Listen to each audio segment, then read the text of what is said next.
Hola,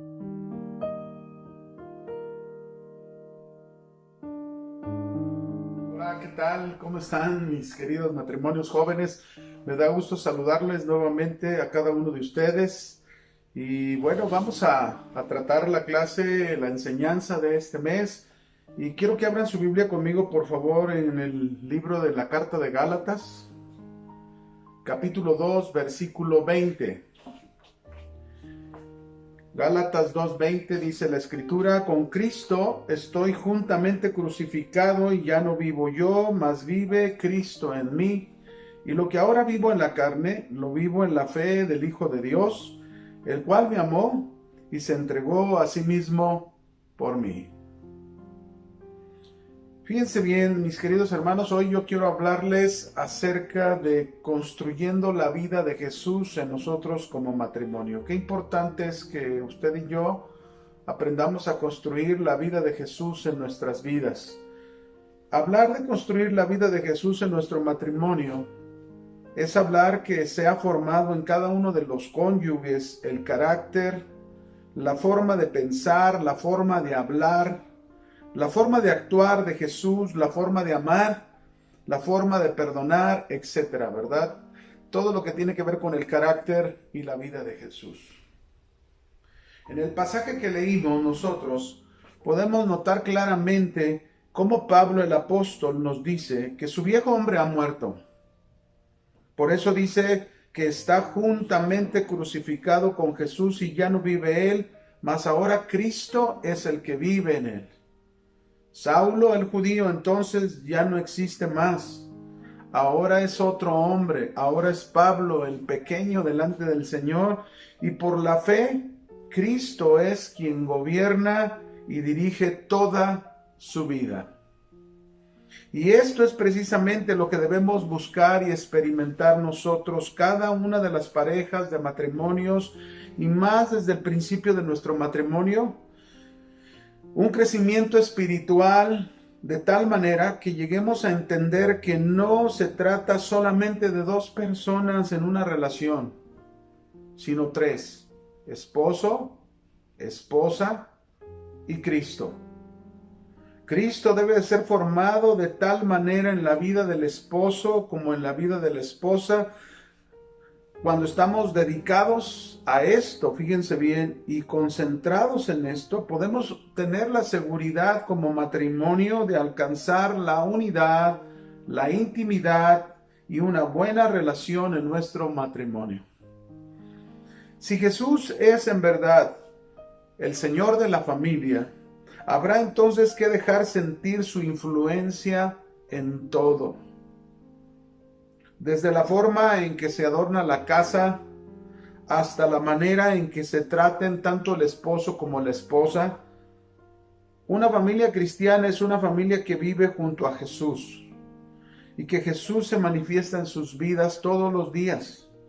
Y el secreto de un buen matrimonio se encuentra precisamente en cultivar esa vida de Jesús en cada uno de nosotros. El asunto de cada matrimonio es que al escudriñar las familias que conocemos muy bien y que quisiéramos desear descubrir en ellas matrimonios y hogares sanos, fuertes, dichosos, pero nos damos cuenta que realmente no es así.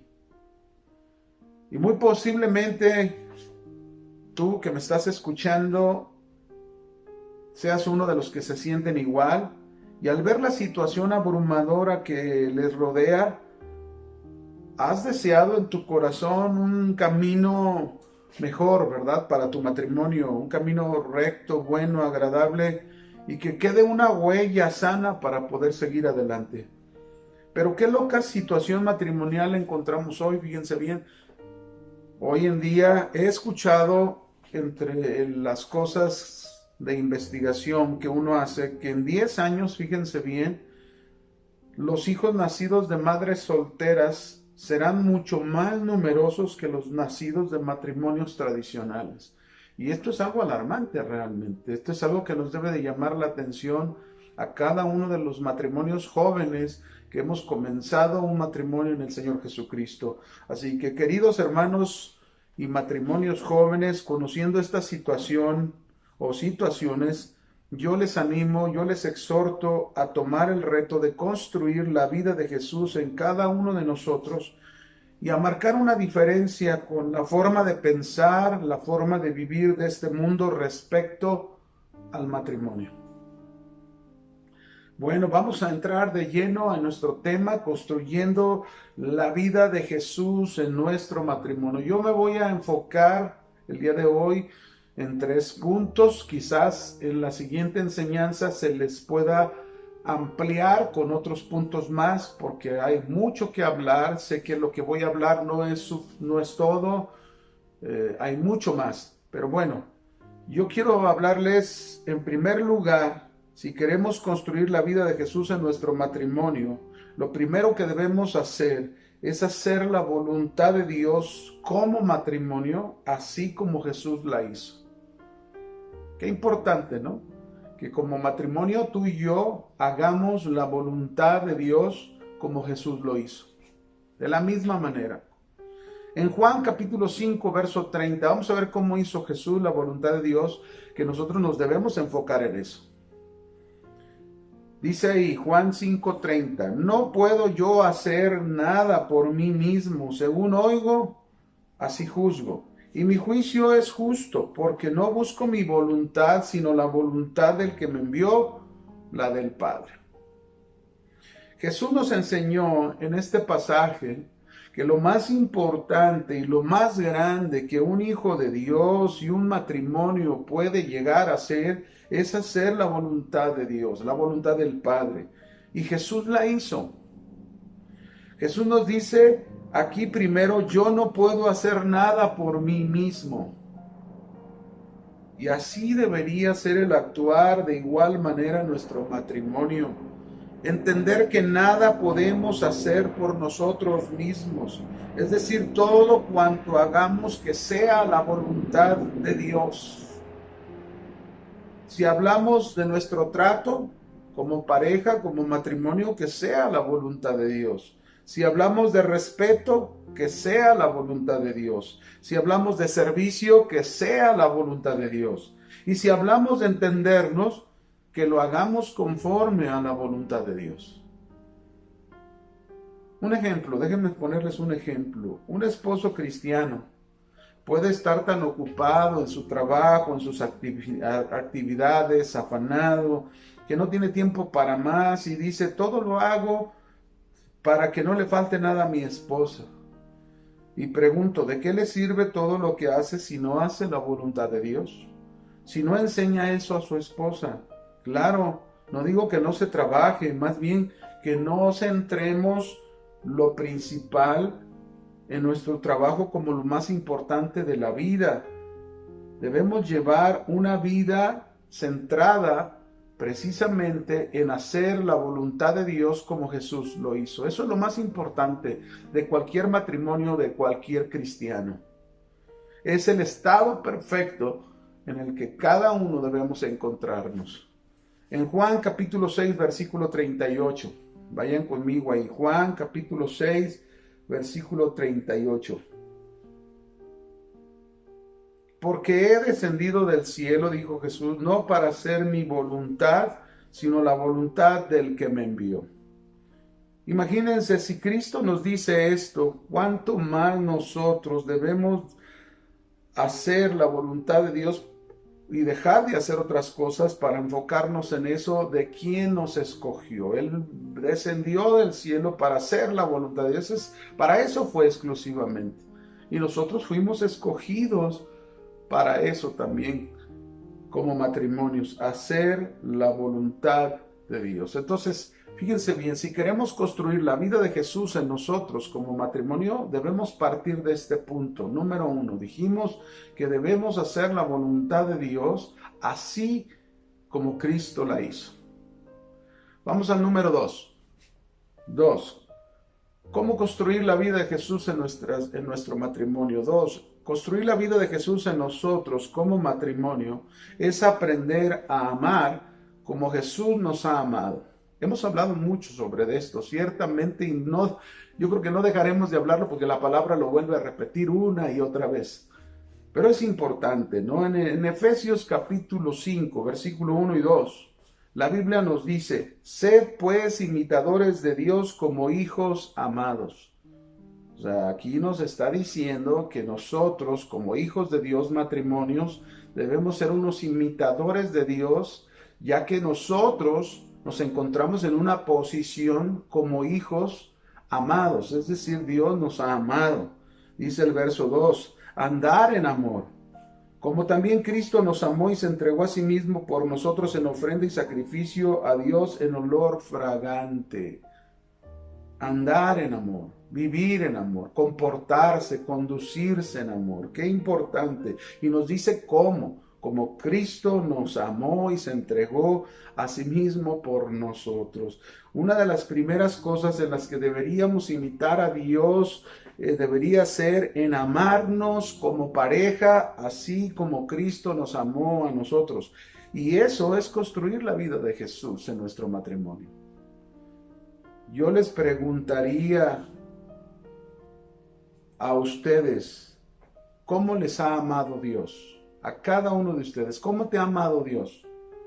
Juan 3:16 lo dice, ¿verdad? Ahí está claramente la manera en que Dios nos ha amado, el sello plasmado en la Escritura, en un texto que lo conocemos todos perfectamente muy bien, porque de tal manera amó Dios al mundo que ha dado a su Hijo unigénito para que todo aquel que en él cree no se pierda, mas tenga vida eterna.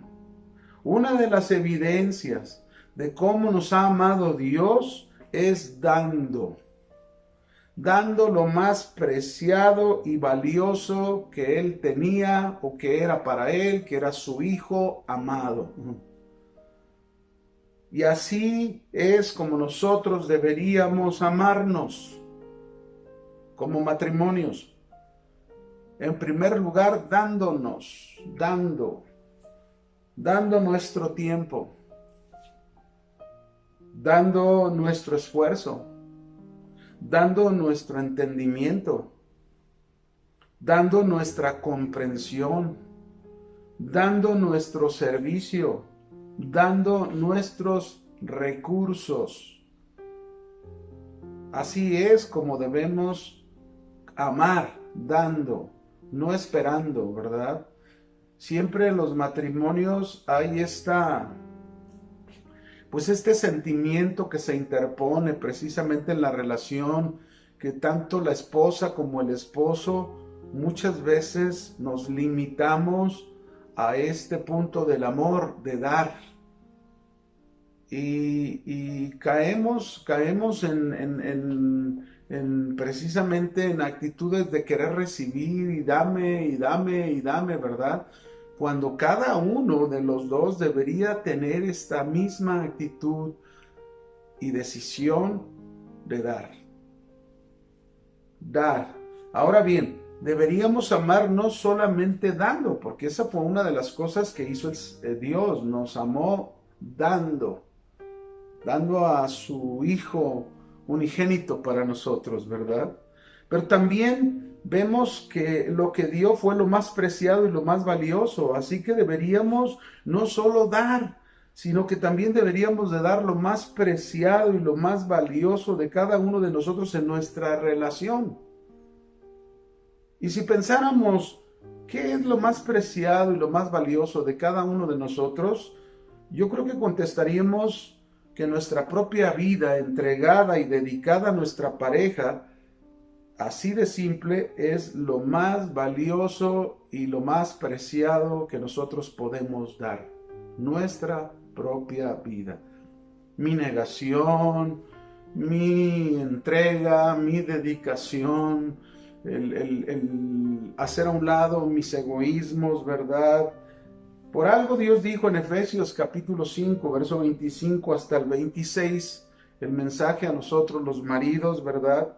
Recordándonos, maridos, amad a vuestras mujeres, así como Cristo amó a la iglesia. ¿Cómo debo de amar a mi esposa? Y me lo dice claramente, ámala ¿Cómo? Ámala como Cristo amó a la iglesia y se entregó a sí mismo por ella. Y esto es lo que uno debe de hacer. Tú entrégate a sí mismo por tu esposa.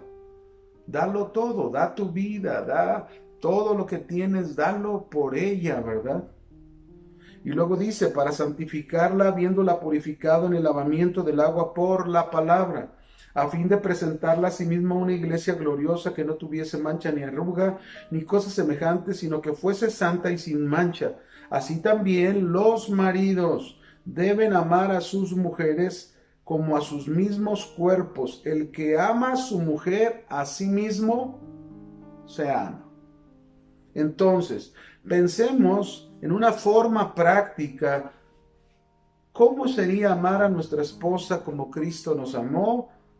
Diríamos la primera, un buen punto sería siendo buenos maridos, buenos esposos, buenas esposas en nuestro trato hacia nuestra pareja. Buenos. Piensa, tu esposa, tu varón, qué tan bueno estás siendo con tu cónyuge, con tu pareja. ¿Qué tan bueno estás siendo realmente con tu esposo? ¿Qué tan bueno estás siendo con tu esposa? Sé un servicial con ella. No esperes que siempre ella te esté diciendo lo que puedes hacer para ayudarla. Tú debes saber a estas alturas en tu matrimonio qué es lo que necesita de ayuda tu esposa, y ahí en ese buen trato, si tú eres bueno, vas a hacer las cosas lo mejor para ella. Nunca vas a buscar nada que le lastime, nada que le haga sentir mal, ¿verdad? Nunca, porque le amas. Otro punto sería que seas un caballeroso con ella. Que no olvides eso. Ayúdale a cargar la bolsa. Cuando ocupe, ve a comprar esas cosas que tanto necesita ella, ¿verdad? Sobre todo muchas veces esas toallitas que nos da vergüenza comprar en la farmacia para ellas. No, hermano, tú ve y hazlo, ¿verdad? Porque esto es parte del amor en la que tú eres un caballeroso, ¿verdad? Hacia ella. Ciérrale la puerta de tu auto, síguelo haciendo, exprésale cuánto la deseas, cuánto la quieres, dile cuánto ha cambiado tu vida para bien desde el día en que te casaste con ella. Hagan eso, hagan estos detalles pequeños pero que a la vez enriquecen y alimentan mucho la relación del matrimonio. Otro punto más sería pues que no sean egoístas en nada, tanto uno como otro, acepten a su pareja, sean pacientes el uno con el otro. Fíjense, el egoísmo es una actitud destructora de matrimonios. Y esto significa el excesivo aprecio que tiene una persona por sí misma. Así es el egoísmo. Y que le hacen atender desmedidamente sus propios intereses sin importarle su pareja. Solo piensa en sus intereses. No caigamos en eso. Si alguno está viviendo algo parecido a esto, bueno, este es un buen momento para reflexionarlo, ir con Dios y cambiarlo, porque esto no nos trae ningún beneficio en el matrimonio, y lo que deseamos es precisamente construir matrimonios, la vida de Jesús en ellos. Este egocentrismo del que estamos hablando está centrado en la ambición, que sería lo contrario de amarnos como Dios nos está diciendo, ¿verdad? Entonces este egocentrismo está centrado en la ambición, la codicia, el individualismo, la falta de respeto. Un esposo o una esposa que no sabe escuchar y prestar atención, o un esposo o una esposa que no respeta el punto de vista de su pareja, aunque esté equivocado o esté equivocada. Ambos de esta manera manifiestan egoísmos y lo hacen de esa manera. Muchos matrimonios tienen problemas porque en el área de las finanzas, incluso, fíjense bien, siempre quieren manejar el dinero a su manera sin considerar la opinión de su pareja, y eso se llama egoísmo. Tú tienes que tomar en cuenta la opinión de tu esposo, la opinión de tu esposa, para manejar el dinero y manejarlo de la mejor manera los dos, no uno solo. Cuando uno solo lo quiere hacer o cada uno lo quiere hacer a su manera, de parte de los dos, eso se llama egoísmo. Un estudio, fíjense bien, se dice que un estudio de bebés que se llevó a cabo hace muchos años atrás indicó que las niñas recién nacidas movían sus labios más que los niños. Ellas aparentemente están preparándose por cumplir con lo dicho, ¿verdad? Hay un dicho que dice que la fuerza del buey está en su cuello, la fuerza del hombre está en sus brazos, pero la fuerza de la mujer está en su lengua. ¿Y qué quiero decir con esto? Dejando atrás lo gracioso de este dicho, es verdad que a la mayor parte de las mujeres la comunicación es de vital importancia. Eso es lo que nos muestra este estudio, ¿verdad? De las niñas recién nacidas comparadas con los niños que mueven más su boca que los niños. Bueno, las mujeres tienen esta gracia que Dios les dio y ellas, la comunicación es de vital importancia. Así que es sabio que nosotros, varones, esposos, que dediquemos tiempo cada día para comunicarnos de verdad con nuestra esposa, con la mujer que Dios nos ha dado y que Dios las hizo de esa manera, ¿verdad? Nosotros muchas veces somos, pues no queremos hablar, dime rápido y ya las cosas, tranquilos, varones. Vamos a tratar con nosotros mismos y vamos a aprender todos, cada uno de nosotros, el saber comunicarnos, saber escuchar y hablar con nuestras esposas. A lo mejor tú tuviste un pasado difícil en esta área, pero bueno, este es el momento de aprender juntos. Cada uno las cosas que Dios nos quiere enseñar. Recuérdenlo, que el propósito de este mensaje es construir la vida de Jesús en nosotros. Y Jesús era un buen comunicador. Jesús era alguien que sabía tener comunicación con las mujeres, y lo vemos en los evangelios claramente, con la mujer samaritana, con la mujer adúltera, ¿verdad? Con aquella mujer que llegó a la casa de aquel fariseo que lo invitó a comer y que ella le enjugó los pies con lágrimas. La verdad es que tenemos un Señor que nos enseña realmente lo que es tener una verdadera comunicación con la mujer, sobre todo en este caso con nuestras esposas. La necesidad de la mujer de sentirse amada, no terminar en el altar en el día del matrimonio, ¿verdad? Solamente, muchos hombres dejan de coquetear a sus esposas como novias cuando se convierten en sus esposas, y no debe de ser así. Un libro que nos puede enseñar mucho y que se lo recomiendo de verdad, que lo mediten como pareja, que consigan un comentario sobre este libro para que puedan concordar, porque hay mucho lenguaje figurado, hay mucha retórica de lenguaje interesante, pero que en este libro de Cantar de los Cantares podemos ver toda una relación romántica, ¿verdad? De coquetear entre el novio y la novia, el esposo, la esposa, ¿verdad? Entre el hombre y la mujer, y ellos participan en toda una aventura romántica, y así debería ser nuestro matrimonio. Acuérdense, estamos aprendiendo a amar como Jesús nos ha amado a nosotros. No se requiere grandes recursos para galantear a tu esposa. Lo que se requiere es solo imaginación, dedicación, romanticismo, el deseo de suplir las necesidades de tu esposa. Acuérdate, tu esposa como tú tiene necesidades, y ambos deben suplir necesidades materiales, necesidades emocionales, espirituales, psicológicas y necesidades íntimas. Todas las necesidades como matrimonio, los dos debemos cubrirlas, debemos satisfacerlas. Para eso Dios nos dio la oportunidad de estar en esta institución, en este ministerio tan maravilloso que es el matrimonio. Así que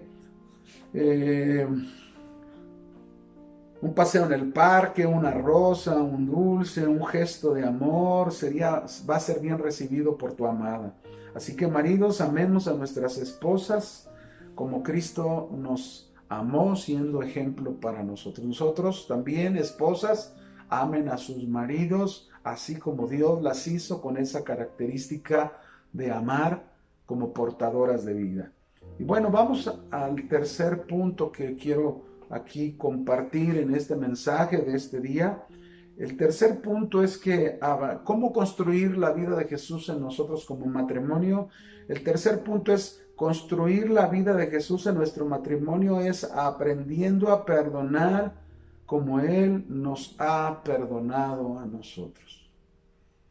Hay 3 puntos importantes. Hacer la voluntad de Dios como Jesús lo hizo. Amarnos como Jesús nos amó a nosotros de la misma manera. Y el tercer punto es aprendiendo a perdonarnos como Cristo nos perdonó a nosotros. El perdón, fíjense bien, establece el fundamento básico para cualquier relación de matrimonio permanente, y la Biblia nos dice en Santiago capítulo 3 versículo 1 y 2, dice ahí la Escritura: hermanos míos, no os hagáis maestros muchos de vosotros, sabiendo que recibiremos mayor condenación, porque todos, ¿cuántos? Todos, porque todos ofendemos muchas veces. Y si alguno no ofende en palabra, este es un varón perfecto, capaz también de refrenar todo su cuerpo. Este texto nos habla claramente que es un hecho innegable, nadie puede decir yo no, que todos en algún momento hemos ofendido, en este caso, a nuestra pareja o nuestra pareja a nosotros.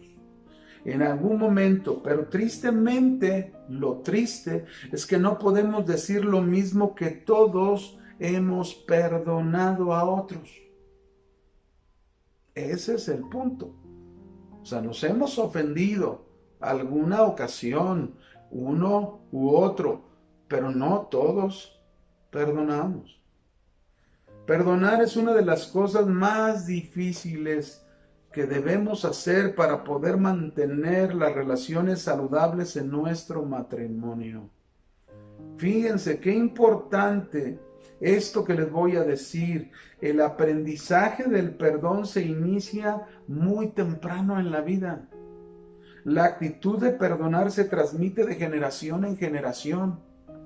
Ser adultos no convierte automáticamente el perdón en algo sencillo de hacer.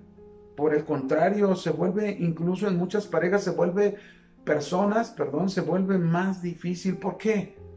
Porque siempre es más sencillo actuar en la edad adulta según el ejemplo que recibimos cuando éramos niños. Es decir, si los niños oyen y escuchan y ven a su madre y a su padre pedir y recibir perdón, el niño lo tomará como algo normal. Pero si eso no ocurre nunca en un matrimonio, no habrá un modelo a seguir. No habrá un modelo a seguir. Y muchos de nosotros quizás tuvimos padres en el pasado que nunca les oímos a ambos pedirse perdón. Nunca pudimos ver. No fue así. Y algunos de nosotros ahora ya en el matrimonio, en nuestra etapa donde ya se han casado, han iniciado su matrimonio, y a muchos de ustedes les cuesta trabajo poder pedir perdón por aquella razón que les estoy comentando. ¿Por qué no puedo perdonar? ¿Por qué no puedes perdonar a tu cónyuge? ¿Se te hace muy difícil en este momento perdonarle a tu cónyuge alguna ofensa o toda una serie de ofensas que han persistido sin resolver en tu matrimonio? El perdón es una de las claves para resolver estos conflictos. Pero, ¿sabes por qué perdonamos y cómo lo hacemos? Si aplicas los principios de la palabra de Dios que vamos a ver a continuación, tu matrimonio podrá ser restaurado para experimentar la unión y el afecto que antes disfrutaban. Vamos a comenzar viendo primeramente por qué tienes que perdonar. ¿Por qué? ¿Cuál es la razón? ¿Por qué perdonar? Número uno. Una de las razones más importantes y principales. Número uno. ¿Por qué perdonar? Porque Dios lo ha mandado, lo ha ordenado Dios. Y eso es su voluntad, como lo decíamos en el primer punto. Este debe de ser el punto inicial en tu pensamiento como matrimonio cristiano. Dios te lo ordena. Muchas parejas usan el perdón como una opción, algo que puede hacer o no hacer de acuerdo con su gusto. Sin embargo, mis hermanos, no es opcional el perdón. La palabra de Dios nos declara determinantemente que tienes que perdonar a todos y a cualquiera que te ofende. O sea, claro, esto va más allá inclusive de nuestra relación de matrimonio, pero tenemos que hacerlo. Este mandamiento incluye, por supuesto, a ti, a tu cónyuge. Jesús llegó a decir en Marcos 11:25, perdona si tienes algo contra alguno, perdona. ¿Cuál es el mensaje? Perdona. El apóstol Pablo también da este imperativo cuando exhortó a los cristianos en Colosas a perdonar. Les exhortó a soportar los unos a los otros y a perdonar los unos a los otros. Si alguno tiene queja contra otro, de la manera que Cristo les perdonó a ustedes, así también háganlo ustedes. Colosenses 3:13, ahí lo dice. Así que el perdón no es opcional, sino una responsabilidad de todo cristiano que ha sido ofendido. Hay que perdonar. Tienes que perdonar de la manera que Cristo te perdonó. Es tu llamamiento como creyente. De esta manera contribuimos para que la vida de Jesús se construya en nuestro matrimonio. Jesús dijo, si me amas, guarda mis mandamientos. Obedécelos. Al fin y al cabo, el perdón es una expresión de tu amor al Señor, un acto de obediencia, porque tú deseas agradarle a Él en todo. Ahora, fíjate bien, si no perdonamos, no tenemos derecho a pedirle perdón a Dios. Qué tremendo, ¿no? En la frase del Padre Nuestro que Jesús nos enseñó, Él nos dijo claramente en Mateo 6:12, dice ahí, enseñó a sus discípulos diciéndoles, perdona nuestras ofensas, como también nosotros perdonamos a nuestros deudores. Jesús quiere que nosotros veamos la relación entre su perdón de nosotros y nuestro perdón a los demás. Es más, el Señor Jesús especifica, porque si ustedes no perdonan, tampoco su Padre que está en los cielos les perdonará a ustedes sus ofensas. Quizás sientas que esta promesa de Jesús sea muy dura, pero así Él nos indica cuánta importancia Él le da a la obediencia en perdonar a otros. Así que si le niegas el perdón a tu pareja, no tienes derecho a pedirle perdón o esperar ser perdonado por Dios. Necesitamos ver que las consecuencias de no perdonar son muy definidas y también necesitas dar importancia a estas acciones que Dios le da si vas a seguir adelante en ese cambio, ¿verdad?, que Dios quiere hacer en tu vida. Si tú no perdonas, siempre serás un perdedor. Fíjense qué tremendo, ¿verdad? Tenemos que aprender a perdonarnos para no ser perdedores.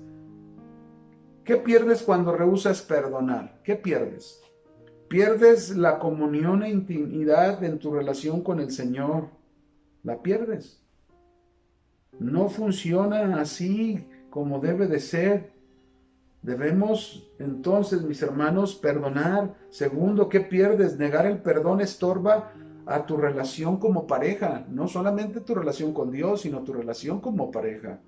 No se puede estar enamorado y disfrutar de una verdadera intimidad y al mismo tiempo estar guardando cosas en el corazón, de resentimientos, de rencores. No guardes nada. También aprende a expresar lo que hay en tu corazón, pero con perdón.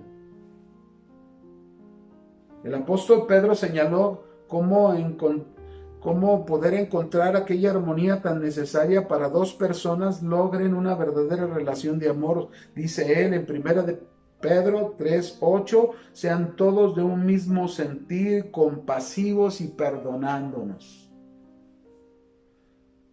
Si te niegas a mostrar compasión y perdón hacia otro, nunca podrás lograr la armonía que anhelas en tu matrimonio. ¿Cómo se perdona el uno al otro? Pide a Dios que te abra los ojos de tu propio pecado, porque es muy común que muchas veces no medimos igual, ¿verdad? No medimos con la misma vara a nuestro cónyuge como a nosotros mismos. Ya se ha comprobado, mis hermanos, que es una verdad que necesitamos nosotros ayuda de parte de Dios para perdonar pronto. Muchas veces el problema de fondo es que nos creemos mucho mejor que el que nos ofendió, ¿no? ¿Cómo me pudo haber tratado así? ¿Cómo me pudo haber hecho esto? ¿Cómo me dijo aquella frase o aquella palabra? Y nos olvidamos que nosotros también hemos pecado muchas veces, hemos ofendido muchas veces. No llegamos a ver la viga en nuestro propio ojo, la cual exagera nuestra percepción del pecado de nuestro cónyuge, de la falta de nuestro cónyuge. Por eso Jesús nos dijo, saca primero la viga de tu propio ojo y entonces verás bien para sacar la paja del ojo de tu hermano. Mateo 7:5. Ahí lo dice. La forma más rápida para llegar a ser una persona que perdona fácilmente es pedirle a Dios que te revele, dile, que te revele a ti tu propio pecado, cómo su abundante perdón vino a borrarlo. Dile, Señor, revélame, por favor, cómo el pecado que yo cometí por tu abundante perdón fue borrado. Y así es como debemos perdonarnos el uno al otro. Y es bueno, mis hermanos, es bueno que dice aquí la Escritura que tengamos misericordia, ¿verdad? Deberíamos tener misericordia el uno para el otro. Es muy importante. Hay una historia en la Biblia cuando Pedro le dijo al Señor, Señor, si alguien me ofendiere o pecare contra mí, ¿cuántas veces le debo de perdonar? ¿Hasta 3? Y Jesús le dijo, no, hasta 7 veces 7, que significaba siempre lo debes de perdonar. Y le puso un ejemplo de un señor, de un rey, de un reino que había prestado dinero a un siervo. El siervo lo mandó a llamar para dar cuentas, pero él no tenía para pagar su deuda. Es más, su deuda era impagable.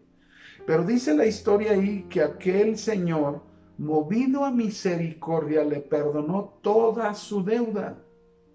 Movido a misericordia. Y después aquel siervo salió pues contento, como no, ¿verdad? Le perdonaron toda su deuda. Encontró un consiervo que le debía nada comparable con lo que le debía al Señor. Y entonces lo vio y le exigió que le pagara. Es decir, no fue movido a misericordia. Y eso es lo tremendo, mis hermanos.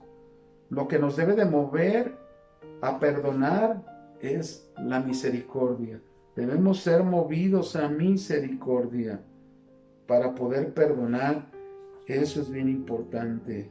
Pide a Dios que te dé un corazón dispuesto para perdonar. Dile, Señor, dame un corazón dispuesto. Muchas veces es por esta razón tan sencilla que no logras perdonar, porque no quieres. No quieres perdonar, quieres más bien conservar tu resentimiento hacia tu cónyuge por aquella ofensa.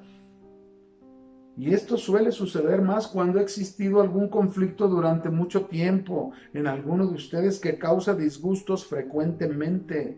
Una vez que comprendes tu propio pecado y te das cuenta que necesitas pedirle a Dios un corazón dispuesto a perdonar, Él te lo dará si se lo pides. Acuérdate lo que dice en Filipenses 2:13. Dios es el que en ustedes produce el querer como el hacer por su buena voluntad.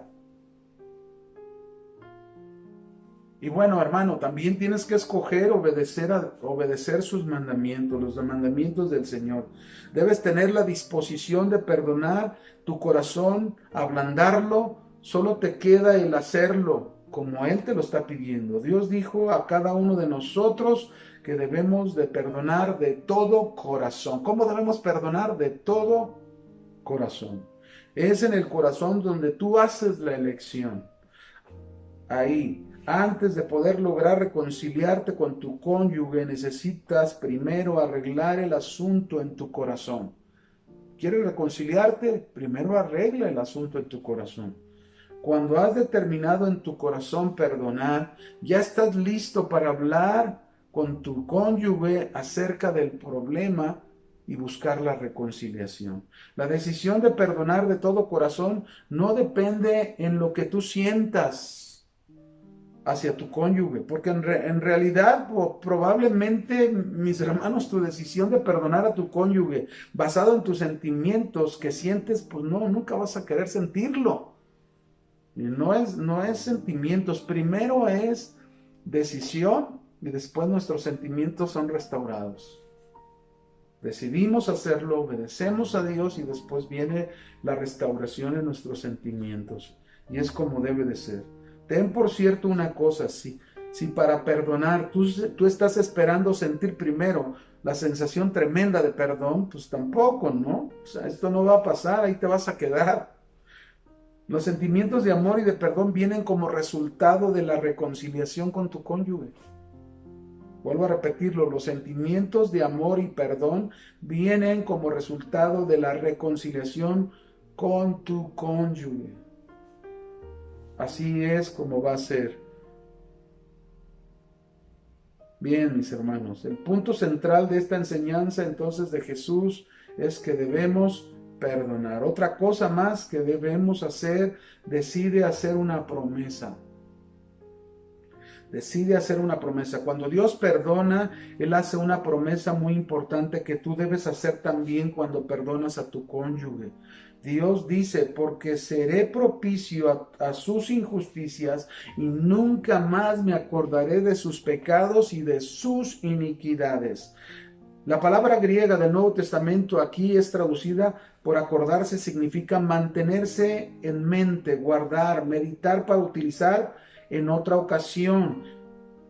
Y Dios promete que cuando te perdona a ti y a mí, no mantiene en su mente tus pecados para utilizar este conocimiento en otra ocasión. Y eso quizás no se olvida, pero Dios es omnisciente y lo sabe todo. Dios escoge no traer a memoria tus ofensas y sacarlas nuevamente para condenarte. Y esto es lo que nosotros deberíamos de hacer igual que Él, para construir la vida de Jesús en nosotros. Cuando tú perdonas, debes tener el mismo espíritu de perdón, ya que la palabra de Dios te manda perdonar. Hay 3 maneras específicas en las cuales tú debes imitar la promesa de Dios en cuanto al perdón. Primero, cuando perdones, es como prometer que nunca volverás a condenar a tu cónyuge en el futuro por sus faltas del pasado. Es importante. Segundo, cuando perdonas, debes ver eso como una promesa de nunca mencionar sus faltas a otra persona, o sería ya un chisme. Tercero, cuando perdonas, debes ver como una promesa de no estar considerando, como moliendo, ¿verdad? De estar ahí. Estas ofensas en tu propia mente, si sigues recordando y mirando esas faltas en tu pensamiento, el enojo y el resentimiento volverán. En práctica, tu promesa significa lo siguiente: nunca mencionarlo más a tu cónyuge, ni tampoco a ti mismo. Si no haces esto, estás quebrantando tu promesa de perdón a tu cónyuge. Queridos hermanos, el tiempo se nos ha ido y bueno, espero que hayamos aprendido algunos puntos. Hay mucho que ver, repito, algunos puntos sobre construir la vida de Jesús en nuestro matrimonio. ¿Cómo lo vas a hacer? Vimos 3 puntos. haciendo la voluntad de Dios como Jesús lo hizo. 2, amándonos como Jesús nos ha amado a nosotros. En la misma manera lo tenemos que hacer los dos. Y perdonándonos así como Jesús nos ha perdonado. Cierra tus ojos y ora conmigo y démosle gracias al Señor por su palabra que haga fruto en el corazón de cada uno de ustedes. Padre, en el nombre de Jesús, pongo en tus manos la vida de mis hermanos, cada uno de los matrimonios que están escuchando este mensaje, que tú hagas la obra en cada uno de ellos, y que realmente, Señor, en este tema de esta serie, edificando nuestro matrimonio, ¿verdad?, que también nosotros podamos construir la vida de Jesús en cada uno de nosotros como parejas, para que nuestro matrimonio pueda ir madurando y estableciéndose cada día mejor. Señor, ayúdanos, te lo pedimos en el nombre de Jesús. Amén. Que Dios les bendiga.